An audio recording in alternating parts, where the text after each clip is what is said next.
মামা মামি ভাগনা ভাগ্নি অনেক ফোন আসছে, কারণ মামা ভিডিও ছাড়ছে না কেন। এই কারণটা হচ্ছে মামা সাজগোজ করেছে, ভাগ্নিরাও আনন্দ পাবে, ভাগনারা আনন্দ পাবে, মামিরা আনন্দ পাবে, মামারাও আনন্দ পাবে।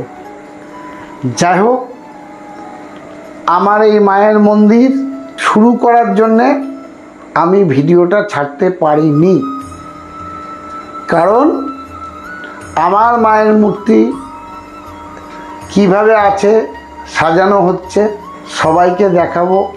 কিন্তু এর মাঝখানে দুটো চারটে কথা বলবো, সেগুলো শুনতে হবে, বুঝতে হবে, জানতে হবে। কারণ আমার ডুপ্লিকেট করে অনেক ভাই বন্ধু অনেক কিছু করছে। মাঝখানে আর একটা কথা বলবো আপনাদের, যদি বলেন কি, ইউটিউবের যত বন্ধু আমার হিতাকাঙ্ক্ষী তাদেরকে উদ্দেশ্য করে বলছি, আপনারা এত পরিমাণে আমাকে সাবস্ক্রাইবার করেছেন। ইউটিউব থেকে আমাকে একটা চিঠি পাঠিয়েছে, সেই চিঠিটা আপনাদেরকে দেখাবো, আপনারা দেখতে পারবেন। সেই চিঠিটা আপনাদের কিন্তু আমি তুলে ধরব, কারণ আপনাদের জন্য কিন্তু আমি একটা প্ল্যাটফর্ম পেয়েছি। সেই প্ল্যাটফর্মটা সবাই মিলে আশীর্বাদ করবেন, জানো আমি সঠিকভাবে আপনাদের সাথে সম্পর্কটা তৈরি করে রাখতে পারি। আমি একটা ক্ষুদ্র লোক, আপনারা এইভাবে যে সাহায্য করবেন এটা আমার ভাবনার বাইরে ছিল। যারা ইউটিউবের মধ্যে আছেন তারা আমাকে সাবস্ক্রাইবার করছেন এত পরিমাণে। আমার বন্ধু, মামা মামি, কাকা কাকিমা, জ্যাঠা জেঠিমা যারাই থাকেন ইউটিউবে আমাকে এত সাবস্ক্রাইবার করেছেন। আপনাদের কাছে হাত জোর করে বলছি, ক্ষমা প্রার্থী হিসাব করে বলছি, আমাকে একটা প্ল্যাটফর্ম আপনারা তৈরি করে দিয়েছেন। 1 লাখ সাবস্ক্রাইবার কবে হবে? খুব তাড়াতাড়ি হয়ে যাবে আপনাদের আশীর্বাদ থাকলে। আপনারাই কিন্তু একটা জায়গায় আমাকে নিয়ে যেতে চলেছেন। এর মাঝখানে আমি কিছু কথা বলি, সেটা কি, সবাই চাই যে মামা ওই লটারির টিপস দেন।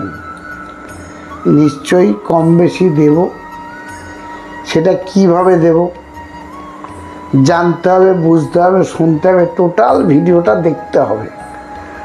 অনেক লোক, অনেক বন্ধু আমার, আমি এটা দেখেছি, আমার ভাষাগুলোকে নকল করার জন্য চেষ্টা করেছি কিন্তু পারিনি। কারণ এটা কিন্তু আপনাদের আশীর্বাদ, মা সরস্বতীর দান। তা আমি আপনাদের কাছে হাত জোর করি কেন, কারণ কি, আপনারাই তো আমাকে প্ল্যাটফর্ম তো তৈরি করে দিয়েছেন।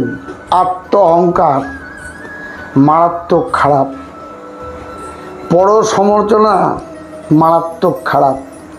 সেই থেকে আপনারা যেভাবে আমাকে পাশে আছেন, আশা করি ঈশ্বরের কৃপায়, মায়ের কৃপায় আপনারা থাকবেন। কারণ আমি কি কারণে ভিডিও ছাড়তে পারিনি, আস্তে আস্তে ক্যামেরাটা ঘোরা। সাধারণ এই যে আমার মা লক্ষ্মীর আসন, এই যে আমার মায়ের রং হয়েছে, আপনারা দেখুন, এই যে দেবাদেব বাবা ভোলেনাথ মন্দিরে স্থাপন হয়েছে।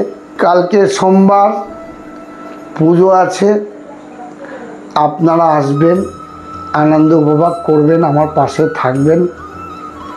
অনেক লোক আশা করি আসবে, ঈশ্বরের কাছে প্রার্থনা করে বলছি, হাত জোর করে বলছি, মায়ের দর্শন করবেন।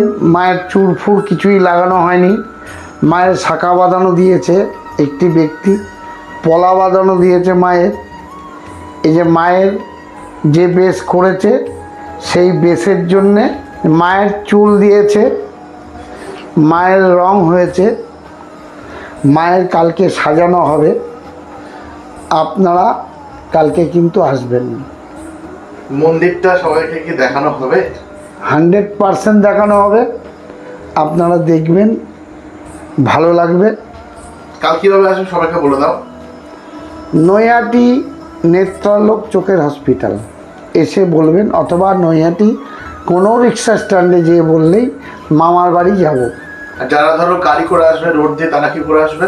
সাহেব কলোনি নাম আসবেন, সাহেব কলোনি, নৈহাটি সাহেব কলোনি এসে জিজ্ঞাসা করবেন নেত্রালোক চোখের হসপিটাল, দেখবেন দেখিয়ে দেবে, চলে আসবেন। নেত্রালোক চোখের হসপিটাল আপনারা আসবেন। কিন্তু আমার দেবাদেব মহাদেব এসছেন, মা আছেন আপনাদের নিশ্চয়ই, কিন্তু ক্রিয়া আপাতত বন্ধ, বৃহস্পতিবার থেকে শুরু হবে ক্রিয়া কার্য। যাই হোক, আপনারা ভালো থাকবেন, সুস্থ থাকবেন।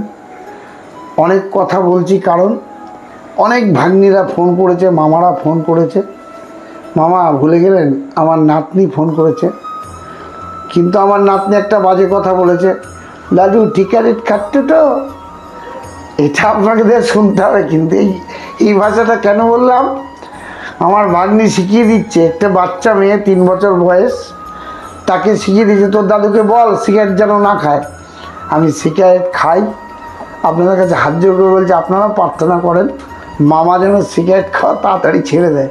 আমি আশীর্বাদ করি ও দীর্ঘজীবী হোক। তারকেশ্বরে বাড়ি, প্রচণ্ড খোঁজ নেয়, দাদু সিগারেট খেয়ে তো আর খাবা না, কিন্তু আমি মাপবো, এরকমভাবে বলে। আপনারা এটা বিশ্লেষণ করে দেখবেন। আমি চাই যে আপনারাও সুস্থ থাকুন, ভালো থাকুন, ডেঙ্গু থেকে মুক্তি থাকুন। অবশ্যই আগামীকাল কিন্তু আসবেন। এই বলে আজকে আমি আমার ভিডিও শেষ করছি। আপনারা সুস্থ থাকুন, ভালো থাকুন, নমস্কার।